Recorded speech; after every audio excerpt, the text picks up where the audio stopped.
រៀបសួរគាត់ទាំងអស់គ្នាអ្នកគ្រូមានកិច្ចការថ្នាក់ទី3ចាជឿថ្ងៃនេះមេរៀនរបស់យើងគឺមេរៀនទី10វិធីចែកចាវិធីចែកអញ្ចឹងលំហាត់របស់យើងការចែកចំនួនមានលេខ2ខ្ទង់និង1ខ្ទង់មានសំណល់ចាអញ្ចឹងអ្នកគ្រូមានលំហាត់ចំនួន1សម្រាប់បង្ហាញកូនចា42ចែកឲ្យ5ចា42ចែកឲ្យ5តើបានប្រមាណចាអញ្ចឹងឥឡូវកូនទៅមើលឧទាហរណ៍ជាមួយអ្នកគ្រូបន្តិចកូនណោះចា42ចាអញ្ចឹងអ្នកគ្រូមានដុំក្រណាត់ចាចម្រុះពណ៌នេះចំនួន42ដុំដោយក្នុងមួយជួរនេះគឺមាន10ដុំចាអញ្ចឹង10ដុំចាជួរនេះ10ជួរនេះ10អញ្ចឹងទាំងអស់40ចា10 20 30 40ហើយ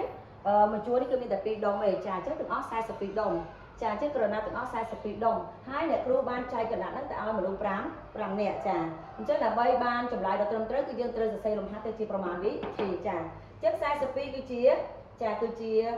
តំណាងចែកហើយ5គឺជាតួចែកអញ្ចឹងយើងនឹងរកផលចែកជាមួយគ្នាតើ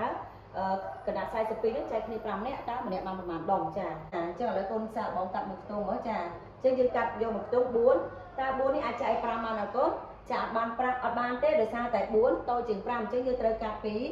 កាត់2ខ្ទង់ចាយើងត្រូវកាត់2ខ្ទង់ណា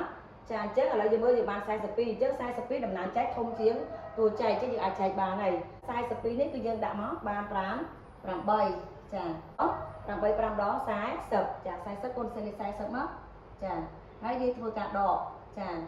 អញ្ចឹង2ដក0គឺនៅសល់2 4ដក4នៅសល់0ចាអញ្ចឹងយើងមើលមើលចាសំណល់គឺយើងឃើញថាសំណល់គឺនៅសល់2ចាអញ្ចឹងនៅសល់2នេះគឺជាសំណល់ដែលយើងអាចចែកតទៀតបានទេអញ្ចឹងចម្លើយរបស់យើងគឺ8អញ្ចឹងគុណសរសេរមក42ចែកឲ្យ5គឺបាន8ចាហើយសំណល់គឺនៅសល់2ចាអញ្ចឹងឥឡូវគុណមើលក្រណាត់42ដុំ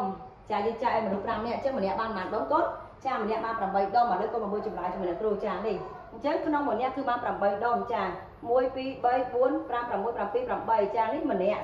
8ចា2នាក់3នាក់4នាក់5នាក់ចាអញ្ចឹង5នាក់ហើយនៅសល់2នេះគឺជាសំណល់ចានៅសល់2ដុំនេះគឺជាសំណល់ចាមានលំហាត់ជាច្រើនទៀតក្នុងសៀវភៅសង្ឃឹមថាកូនត្រឡប់ទៅផ្ទះវិញកូនអាច